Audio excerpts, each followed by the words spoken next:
Divorce की स्थिति बनती दिख रही है। जी हाँ दर्शकों, जैसा आपने सुना कि किसी प्रकार के डिवोर्स की स्थिति बनती हुई दिख रही है। आज हम चुनाव को एक एस्ट्रोलॉजर की नजर में समझ रहे हैं। तो सर, आप कह रहे हैं चुनाव जो है एक डिवोर्स शब्द आपने क्यों यूज किया? डिवोर्स शब्द मैंने इसलिए इस्तेमाल किया है कि सामान्य तौर पे जो विघटन होता है, तो वो विघटन आम जीवन में डिवोर्स के तौर पे दिखता है जब किसी का घर टूटता है। तो ऐसे ही मध्य प्रदेश की जनता का जो स्थान है और मध्य प्रदेश की जो रूलिंग पार्टी का जो डेली रूटीन है, मतलब जो एग्जीक्यूशन पार्ट है, इसमें डिस्टरबेंस होती दिख रही है। अब ये इनके हाथ से जाएंगे तो कि अप्रत्याशित तौर पर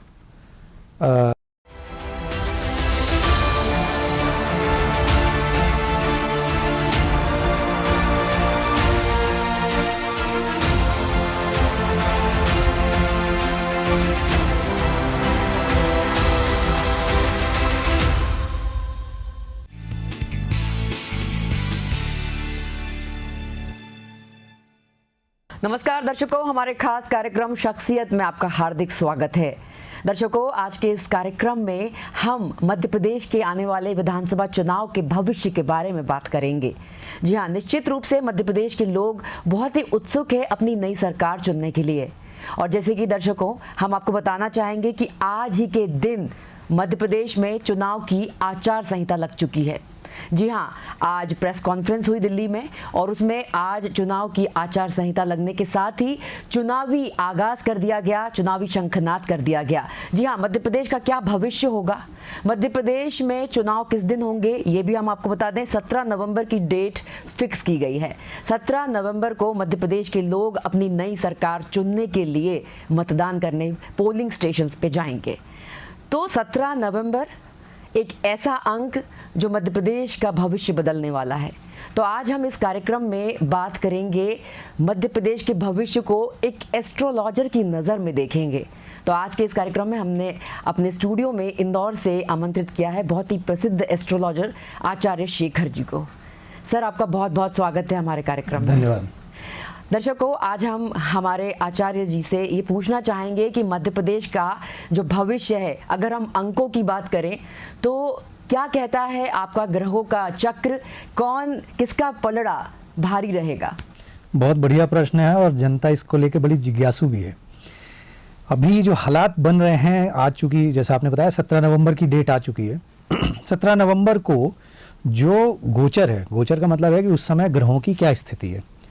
क्योंकि नॉर्मली होता ये है कि जिस दिन कोई घटना होनी होती है उस दिन ग्रहों की जो पोजीशनिंग है, उसके जो इफेक्ट और इम्पैक्ट्स हैं, वो एक आम व्यक्ति को भी प्रभावित करते हैं। यहाँ पर हो क्या रहा है कि जो भाजपा है और जो कांग्रेस है, ये हमारे लिए दो मेन पार्टियां हैं जिनके लिए अपन चिंतन करेंगे। और साथ में हम देखें तो मध्य प्रदेश की अपनी जो कुंडली है वो क्या कहती है। तो 17 नवंबर को मंगल और शनि की जो है स्थिति वो एक साथ बन रही है मध्य प्रदेश के चौथे स्थान पे। ये दृष्टि मिलान है और ऐसी ही दृष्टि मिलान शनि का 7वें स्थान पे होना और वहाँ मंगल की दृष्टि होना इस बात का सूचक है कि ये किसी प्रकार के डिवोर्स की स्थिति बनती दिख रही है। जी हाँ दर्शकों, जैसा आपने सुना कि किसी प्रकार के डिवोर्स की स्थिति बनती हुई दिख रही है। आज हम चुनाव को एक एस्ट्रोलॉजर की नजर में समझ रहे हैं। तो सर, आप कह रहे हैं चुनाव जो है एक डिवोर्स शब्द आपने क्यों यूज किया? डिवोर्स शब्द मैंने इसलिए इस्तेमाल किया है कि सामान्य तौर पे जो विघटन होता है, तो वो विघटन आम जीवन में डिवोर्स के तौर पे दिखता है जब किसी का घर टूटता है। तो ऐसे ही मध्य प्रदेश की जनता का जो स्थान है और मध्य प्रदेश की जो रूलिंग पार्टी का जो डेली रूटीन है, मतलब जो एग्जीक्यूशन पार्ट है, इसमें डिस्टरबेंस होती दिख रही है। अब ये इनके हाथ से जाएंगे तो ऐसी संभावना है, ग्रहों की जो स्थिति है उसके हिसाब से ये संभावना है कि अप्रत्याशित तौर पर सरकार के जो नुमाइंदे हैं, जो सरकार के प्रतिनिधि हैं, जो आपका सरकार चला रहे हैं, उनसे कहीं ना कहीं एक असंतुष्टि की स्थिति जनता को महसूस हो रही है इस डेट में। और इस असंतुष्टि का जो प्रभाव है वो देखने को मिलेगा। यहाँ गौर करने वाली बात है कि भाजपा को लेके परेशानी नहीं है, मतलब भाजपा की कुंडली जो है उस हिसाब से देखें तो उसका गुरु और शनि की जो पोजीशनिंग है और राहु की जो पोजीशनिंग है वो उसको आगे बढ़ा रही है। लेकिन हम जब मध्य प्रदेश की बात कर रहे हैं, स्पेशली मध्य प्रदेश की, तो मध्य प्रदेश के साथ जो भाजपा का कोऑर्डिनेशन बनता दिख रहा है वो कहीं ना कहीं विघटन का कारक है। मतलब अब कहीं ना कहीं हमें हमें मीन्स भाजपा को ये चिंतन करने का समय मिलेगा कि हमने क्या खोया, क्या पाया, किन कारण से खोया पाया। तो कहीं ना कहीं मध्य प्रदेश की जनता इस समय पे असंतुष्टि व्यक्त करेगी वोटिंग के माध्यम से। ये एस्ट्रोलॉजिकल ओपिनियन है। बहुत एक सटीक बात दर्शकों हमें एस्ट्रोलॉजर आचार्य शेखर ने बताई कि मध्य प्रदेश की जनता अपने मतों के माध्यम से अपनी असंतुष्टि दिखाएगी और तभी पता चल सकता है कि कितनी जनता के लिए सरकार ने, मौजूदा सरकार ने जो काम किए उससे कितनी जनता संतुष्ट हुई, क्योंकि जनता के हाथ में ही है। आगामी जो भी भविष्य तय करती है वो जनता ही तय करती है। तो जो आगामी चुनाव होने वाले हैं बहुत महत्वपूर्ण है इस बार के चुनाव, क्योंकि कई पार्टियां इसमें कूद रही हैं, पर भारी पार्टियों की बात करें तो बीजेपी वर्सेस कांग्रेस, जो कि हमेशा से चलता आ रहा है। तो आज जो हमने एक्सपर्ट बुलाए हैं वो एस्ट्रोलॉजर हैं। तो एस्ट्रोलॉजर की एक अलग नज़र होती है, वो अपने चुनाव जो आंकड़े होते हैं, नंबर्स के आंकड़े या जो ग्रहों के आंकड़े, वो क्या कहते हैं, वो जानकारी आज हम आपको इस माध्यम से दे रहे हैं, इस कार्यक्रम के माध्यम से दे रहे हैं। तो आचार्य जी, हम आपसे ये भी पूछना चाहेंगे कि जैसे कि आपने बताया कि जो वर्तमान सरकार है उसके जो नुमाइंदे हैं, जो सरकार चला रहे थे, कहीं ना कहीं उनमें असंतोष पैदा होगा, उससे कहीं ना कहीं विघटन की स्थिति देखने को मिलेगी। तो ये स्थिति तो काफी लंबे समय से देखने को मिल रही है। देखिए, जो बात करें तो 24 जनवरी 2020 उस समय सैटर्न ने अपनी पोजीशन चेंज की थी। उसके बाद 29 अप्रैल 2022 में सैटर्न ने अपनी पोजीशन चेंज की। ये वो दौर था जिस दौर में प्रतिनिधित्व या नेतृत्व, जो शीर्ष नेतृत्व है मध्य प्रदेश का, जो सरकार चलाने वाले लोग हैं, इनमें किसी न किसी तरह के परिवर्तन भाजपा को करने चाहिए थे जो अपेक्षित थे। किन कारणों से, किन्हीं कारणों से वो परिवर्तन नहीं हो पाए। अब उस परिवर्तन ना होने के कारण इसका जो खामियाजा है वो भाजपा को भुगतना पड़ सकता है। कारण यह है कि 30 अक्टूबर लास्ट वीक में राहु की पोजीशन चेंज हो रही है। राहु जैसी पोजीशन चेंज करेगा तो वो जनता के स्थान पे पहुंचेगा। जनता के द्वारा ही चुनी हुई सरकार चूंकि आती है, ये कोई कंपटीशन नहीं है कि आप किसी तरह का क्वालिफाई करके आप आने वाले हो। ये जनता का मन है, जनता का रुझान है, जनता का इंटरेस्ट है। तो यहाँ जो शीर्ष नेतृत्व मध्य प्रदेश की राजनीति का है, जो मौजूदा सरकार है, इस सरकार से असंतुष्ट होने के कारण भाजपा को नुकसान हो सकता है। तो यहाँ पे एक एल्गोरिथम और भी समझ में आता है। ये एक प्रयोग की बात है, ये शीर्ष नेतृत्व को सोचना है कि यदि उन खास जो गिने चुने जो लोग हैं जिनके कारण असुविधा पूरी भाजपा को हो रही है, यदि वो किन्हीं कारणों से चुनाव में शामिल नहीं होते हैं या वो आगे नहीं आते हैं, तो पलड़ा बदल जाएगा, पलड़ा भारी हो जाएगा भाजपा का। राहु के साथ एक सबसे बड़ी खासियत है कि राहु एक ऐसा ग्रह है जो अप्रत्याशित परिणाम देता है, अनएक्सपेक्टेड रिजल्ट्स। अनएक्सपेक्टेड का सीधा सा मतलब है, यदि आपको यह लग रहा है कि आप इस परीक्षा में पास हो गए हैं, हमारा पास होना तय है, तो पता लगा कि आपका नंबर ही नहीं लगा, रैंकिंग ही नहीं आई। और यदि आप ये सोच रहे हैं कि मैंने कर तो सब लिया, पता नहीं होगा कि नहीं होगा, मेरा क्या होगा पता नहीं, तो ऐसी स्थिति में आप अनएक्सपेक्टेड कैसा हुआ कि आपको एक्सपेक्ट है कि आप नहीं निकाल पाओगे और आप निकाल ले गए। तो सेम राहु इस समय, चूंकि मध्य प्रदेश की राजनीति में यदि हम देखें तो राहु की जो पोजीशन है वो राहु की पोजीशन अष्टम भाव में आ रही है। और दूसरा, भाजपा के हिसाब से देखें तो भाजपा के चौथे स्थान पर राहु की पोजीशन आ रही है, चौथा स्थान जनता का है। तो जनता अप्रत्याशित परिणाम कैसे देगी? भाई ये तो हमें पता ही है कि पीछे लंबे समय से नेतृत्व बदलने की चर्चाएं और नेतृत्व बदलने की बातें चल रही हैं, बट वो नहीं हो पाया। तो क्या इस अंतिम समय में भी भाजपा कोई बड़े निर्णय लेने की स्थिति पे आ सकती है? यदि वो आ सकती है तो भाजपा का दबदबा फिर से वापस आएगा और वो फिर से अपनी पुनर्स्थापना यहाँ कर पाएगी। निश्चित रूप से आचार्य जी, जैसा कि आपने बताया, दर्शकों हम आपसे ये भी बताना चाहेंगे कि हमारे भारतीय देश में ग्रहों का, न्यूमरोलॉजी का, हाथ में जो पामिस्ट्री जिसे कहते हैं, उन सब चीज़ों का बहुत महत्व है। लोग बहुत इसमें विश्वास करते हैं और निश्चित रूप से कहीं ना कहीं विश्वास के साथ चलें तो उसमें फ़ायदा भी मिलता है। तो आज हम चुनावी चश्मे से, आज हम मध्य प्रदेश की राजधानी को, मध्य प्रदेश के पूरे चुनावी माहौल को देख रहे हैं। और अगर हम बात कर रहे हैं भाजपा वर्सेस कांग्रेस की, तो कहीं ना कहीं चुनावी चश्मे से अगर हम विशेष रूप से उनके ग्रहों की स्थिति को देखें तो हम आचार्य जी से ये पूछना चाहेंगे कि ग्रहों की स्थिति क्या चेंज की जा सकती है? क्या उनकी स्थिति को किसी पूजा पाठ से या किसी ऐसी प्रक्रिया से चेंज करके अपने समर्थन में लाने की कोई प्रक्रिया बनी हुई है? देखिए, जैसे बारिश हो रही है तो आप बरसात तो बंद नहीं करा सकते, लेकिन आप छाता यूज़ कर सकते हैं, आप रेनकोट यूज़ कर सकते हैं। तो वैसे ही होता ही है कि जैसे मान लीजिए कि आज जो कांग्रेस या भाजपा या कोई भी दल है, उस दल में जो प्रतिनिधित्व है, यदि वो प्रतिनिधि जो व्यक्ति है जो प्रतिनिधित्व कर रहा है, यदि उसके ग्रहयोग कमजोर चल रहे हैं तो हमें प्रतिनिधित्व बदलने की जरूरत है। यदि पार्टी की ही कुंडली गड़बड़ चल रही है तो आप प्रतिनिधित्व कोई भी ले आइए, कोई फर्क नहीं पड़ता। तो इसमें मैनिपुलेशन पॉसिबल नहीं है, इसमें मैनिपुलेशन पॉसिबल नहीं है। राइट, बिल्कुल। तो यहाँ समझने की बात यह है कि अच्छा, और एक बड़ी इंटरेस्टिंग आपको बात बताऊं कि भाजपा और कांग्रेस की कुंडली कैसी है। ये एक जैसे पति पत्नी का योग होता है ना, लग्न सप्तम की युति कहते हैं हमारे यहाँ इसको ज्योतिष में। तो लग्न सप्तम की युति है, तो जब भाजपा कमजोर होगी तो कांग्रेस अपने आप अप साइड आ जाएगी, और कांग्रेस कमजोर होगी तो भाजपा अप साइड आ जाएगी। तो यहाँ यदि आज अपना जो 17 नवंबर का जो चुनाव है, 17 नवंबर की जो तिथि है, यदि हम उसको देखें तो आश्चर्यजनक परिणाम कांग्रेस को भी देखने मिल रहे हैं। आज के हालात में, वर्तमान परिस्थितियों में कांग्रेस को अप्रत्याशित परिणाम प्राप्त होंगे। जितना कांग्रेस लोकसभा को लेके संकल्पित है या भरोसा रखती है कि वो नहीं निकाल पाएगी, ये आंतरिक बात बता रहा हूं, प्रदर्शन के लिए और बातचीत करने के लिए हर राजनीतिक पार्टी ये कहती है कि हमारी पार्टी आ रही है, लेकिन जो ज्योतिष के कारण या ग्रहों के कारण जो हालात बनते हैं उसकी मैं व्याख्या कर रहा हूं। तो यहां व्याख्या इसकी ये है कि कांग्रेस को पता है कि वो लोकसभा में भाजपा से टक्कर नहीं ले पा रही है, लेकिन जितना कॉन्फिडेंस उनको इस बात पे है कि लोकसभा में टक्कर नहीं ले पा रही है, उतना ही कॉन्फिडेंस इस समय हाई है कि वजीर तो पीटा जा सकता है, वजीर मारा जा सकता है। अब वजीर मारने का मतलब यह है कि जो मुख्यमंत्री और जो विधायकी के जो चुनाव हैं, जो विधानसभा के चुनाव हैं, हम इसमें तो अपना दबदबा दिखा सकते हैं। और ये दबदबा दिखाने का जो कॉन्फिडेंस है, ये प्लैनेटरी इफेक्ट है। ये प्लैनेटरी इफेक्ट बहुत जल्दी आपको 17 तारीख से लेके और जो 3 तारीख को दिसंबर को समय आने वाला है, उसमें आपको चुनाव के परिणाम में देखने मिलेगा।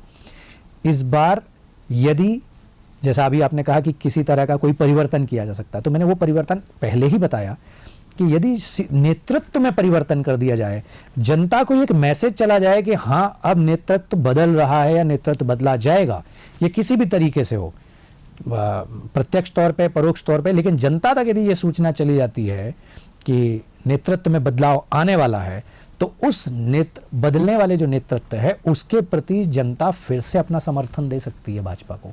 ये एक बड़ा आंकड़ा, बड़ा गजब का बन रहा है कि जहां हम फेल होने की स्थिति पे है, वहां आप मेरिट में भी आ सकते हो। बहुत अच्छी बात कही आचार्य जी आपने। दर्शकों, जैसे कि हमारे एक्सपर्ट आज ये बता रहे हैं कि भाजपा और कांग्रेस का रिश्ता एक पति पत्नी के समान है, और दोनों का कभी किसी का पलड़ा भारी, कभी किसी का पलड़ा कम, ये हमेशा चलता रहा है और चलता रहेगा, क्योंकि एक पार्टी अगर ऊपर चल रही है तो एक नीचे, और कभी किसी का समय ऊपर किसी का नीचे, ये चलता रहेगा। पर दर्शकों, आज के कार्यक्रम का मुख्य उद्देश्य ये है कि आगामी विधानसभा चुनाव में जो 17 तारीख की घोषणा की है मतदान करने के लिए, उसके बाद 3 दिसंबर को जो है काउंटिंग स्टार्ट होगी। 5 दिसंबर को सारे परिणाम, सारे रुझान आपके सामने होंगे, आपके टीवी स्क्रीन पे फ्लैश हो रहे होंगे कि कौन जीत रहा है, कौन हार रहा है, तो किसकी ताजपोशी होगी, ये भी बहुत जल्द पता लग जाएगा। पर जैसे कि हमारे एक्सपर्ट बता रहे हैं कि इस बार कांग्रेस को भी अप्रत्याशित परिणाम देखने को मिलेंगे, और कहीं ना कहीं ये बात भी उन्होंने कही, कांग्रेस को ये मालूम है कि हम कम पड़ रहे हैं भाजपा से, वहाँ पे उनकी मुकाबला करना बहुत भारी पड़ेगा उन्हें, पर कम से कम लेजिस्लेटिव असेंबली इलेक्शंस में तो हम अपना पांव आगे रख के और मुख्यमंत्री तो बन ही सकते हैं, अपनी सरकार तो बना ही सकते हैं, ये ऐसा कांग्रेस सोच रही है। आचार्य जी, हम ये भी आपसे जानना चाहेंगे कि आप तो इस विषय में माहिर हैं या एस्ट्रोलॉजर हैं, तो क्या आपको पूरा आपका जो समीकरण है ग्रहों का, वो एक तरफ चलता हुआ दिख रहा है कि कहीं ना कहीं इस 15-20 दिन में, 1 महीने भर में कोई फेर आएगा जो कहीं ना कहीं भाजपा के खाते में उनको मार्गदर्शन देने के लिए आएगा? देखिए, भाजपा का समय है तो अनुकूल, इसमें कोई दो मत नहीं, लेकिन कई बार जो नेतृत्व में बदलाव का जो बड़ा डिसीजन है, हालांकि अपन देखें तो जब पहले भी अपन इस तरह के देख चुके हैं, अचानक एक व्यक्ति का आना और पद पे आसीन हो जाना, तो भाजपा के लिए कोई अनोखा काम नहीं है। उसके सामर्थ्य में वो चीज़ दिखती है, वो थोड़ा अनप्रेडिक्टिव भी है कि सारी संभावनाओं को तोड़ते हुए वो कोई नई संभावना या नए समीकरण सामने लेके आती है। यहाँ यदि हम देखें कि चूंकि चुनाव की तिथि घोषित हो चुकी है, अब चुनाव की तिथि घोषित होने के बाद अब केवल कैंडिडेट्स का अनाउंसमेंट बाकी है, जो कि मुझे संभावना है कि ये श्राद्ध पक्ष के बाद वो जो है वो आना चाहिए, क्योंकि नॉर्मली हम लोग एक सनातनी परंपरा के देश से जुड़े हुए हैं, तो जो छोटी छोटी बातों को राजनीतिक पार्टियां भी उसका ध्यान रखती हैं। तो श्राद्ध पक्ष के बाद जब ये आएगा तो उससे ये समझ में आएगा कि जो कैंडिडेट आपने सिलेक्ट किए हैं उसमें कई कैंडिडेट ऐसे भी आपको देखने मिलेंगे कि जो पहले जो मुख्य धारा में थे वो हाशिए पे चले जाएंगे, और जो हाशिए पे थे वो मुख्य धारा में आएंगे। यदि इस तरह का सर्जिकल जो एप्टीट्यूड है या सर्जिकल जो एटीट्यूड है, यदि ये अडॉप्ट किया भाजपा ने, तो डेफिनेटली उसको इसका जबरदस्त तरीके का फायदा मिलेगा। आप यदि देखें तो एक व्यक्ति को 5 साल एक 10 साल बहुत बड़ा समय होता है आपको काम कर दिखाने का। तो यदि आपने उन 10 सालों में भी वो काम नहीं कर पाए हैं तो हमें नेतृत्व में परिवर्तन की रिक्वायरमेंट होती है। लेकिन ये डिसीजन ले पाना बहुत सरल नहीं होता। इसके लिए आपका आत्मबल और आपका जो पार्टी बल है, मनोदशा है, जो मानसिकता है, वो एक तरह की होनी चाहिए। लेकिन जैसा मैं कह चुका हूँ कि पीछे भी आप देखें तो कई राज्यों के चुनाव में आपने ये देखा है कि अचानक एक नया चेहरा सामने आता है और उसको हाईलाइट कर दिया जाता है। तो मुझे उम्मीद है कि ये घटना रिपीट होने वाली है। जी दर्शकों, जैसे कि हमारे एक्सपर्ट बता रहे हैं कि ये घटना रिपीट होने वाली है।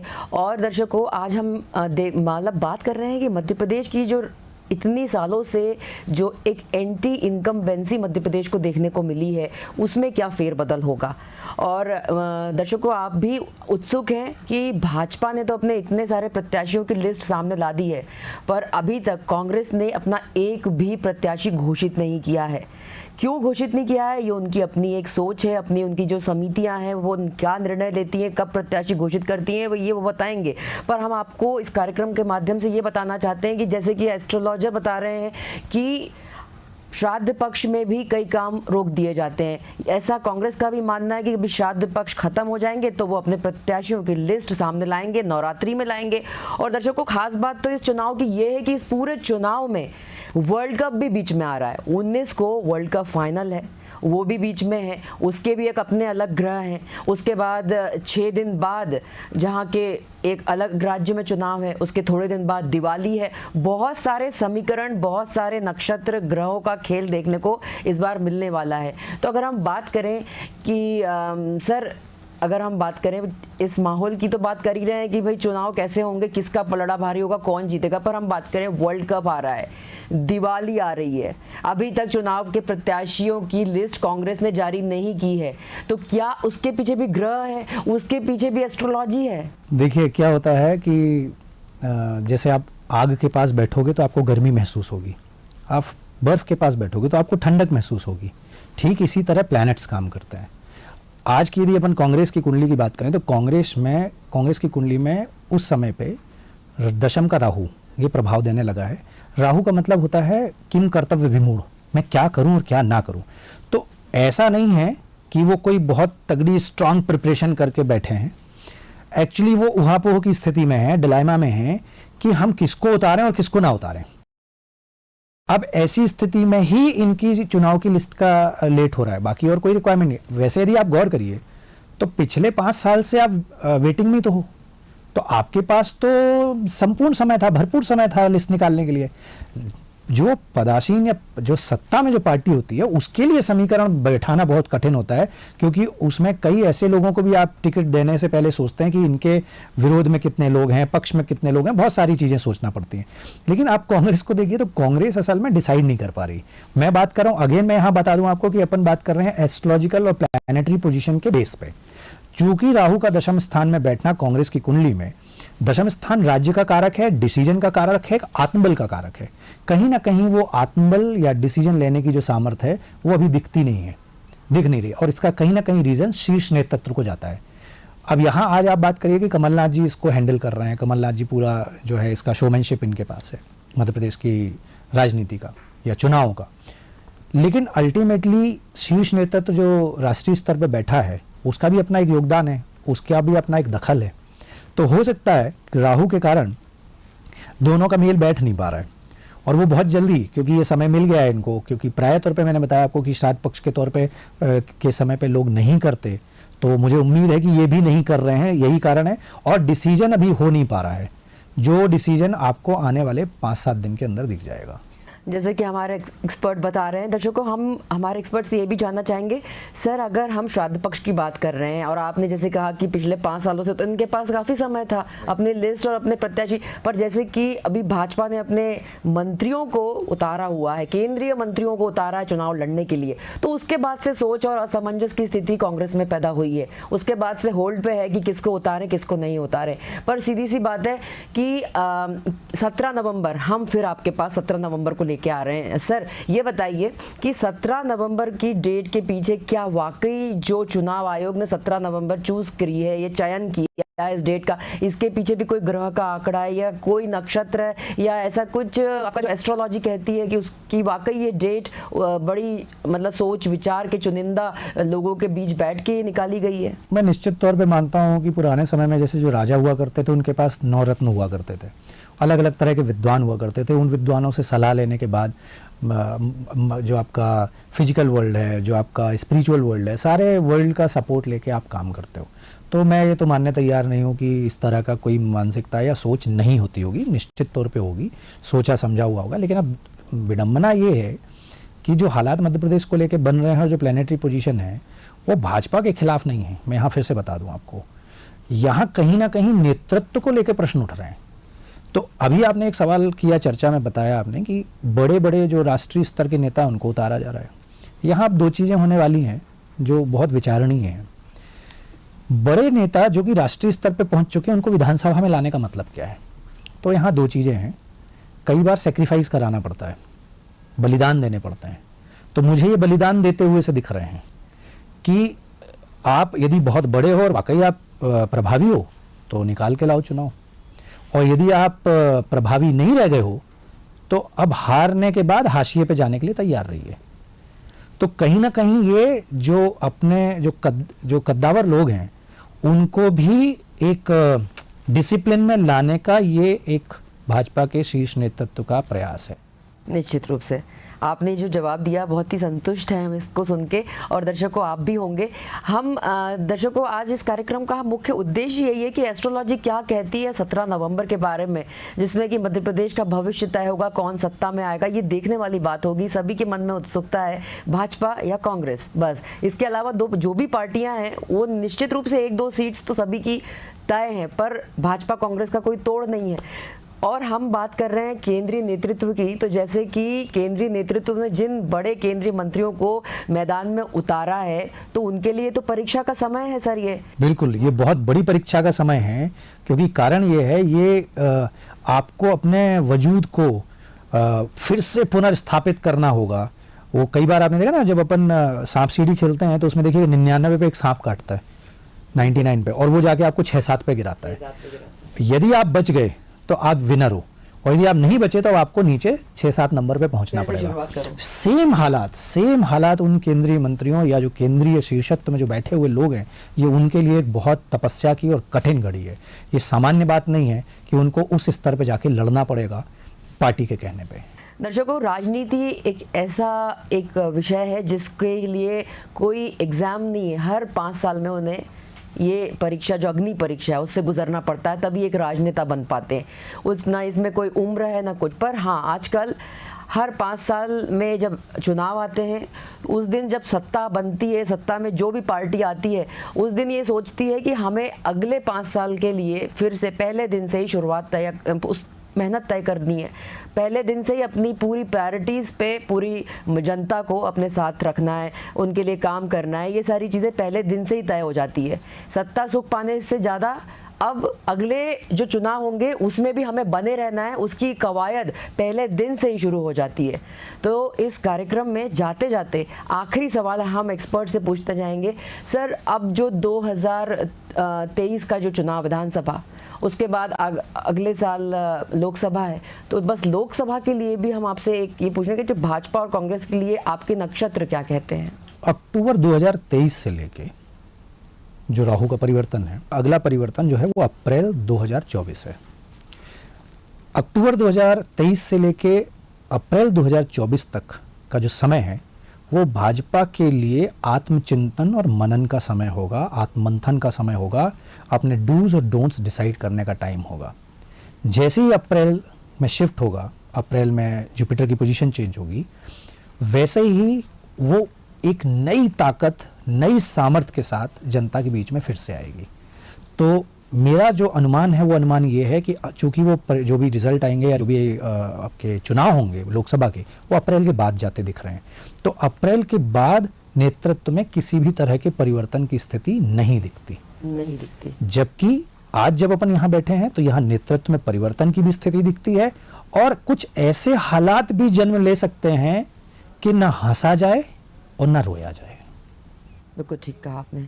मतलब जो ये दावेदारी है कि हम पूर्ण बहुमत से आ रहे हैं, हम पूर्ण बहुमत से आ रहे हैं, आप देखिए छोटी से छोटी पार्टी भी कहती है कि सरकार तो हम बना रहे हैं, लेकिन ग्रहयोग अलग है, परिस्थितियां अलग हैं, समय अलग है, काल अलग है। तो काल अपनी क्या गति दिखाएगा वो तो समय बताएगा। एस्ट्रोलॉजी चूंकि स्टडी ऑफ काल है, समय की ही गणनाएं हैं इसमें की जाती हैं, तो समय क्या कह रहा है वो मैंने आपके साथ यहाँ शेयर किया। यहाँ स्थितियां अनुकूल नहीं दिखती हैं, और अनुकूल कैसे होंगी उस पर भी मैं आपसे बात कर चुका हूँ। सर, आपका बहुत शुक्रिया इस पूरी जानकारी के लिए और हमारे शो में आने के लिए। दर्शकों, आज हम बात कर रहे थे कि 17 नवंबर मध्य प्रदेश में जो सत्ता आने वाली है, भाजपा या कांग्रेस, किसका भविष्य कैसा रहेगा, किसका पलड़ा भारी होगा, किसके सर पे सजेगा ताज। तो ये देखने वाली बात होगी। आज हमारे एक्सपर्ट ने पूरी जानकारी उनके एस्ट्रोलॉजी के हिसाब से बताई, तो निश्चित रूप से ये देखने वाली बात होगी। और हम भी अगले कार्यक्रम में इसी मुद्दे से जुड़े एक नए एक्सपर्ट को हमारे स्टूडियो में आमंत्रित करेंगे। तब तक के लिए दीजिए इजाजत। नमस्कार।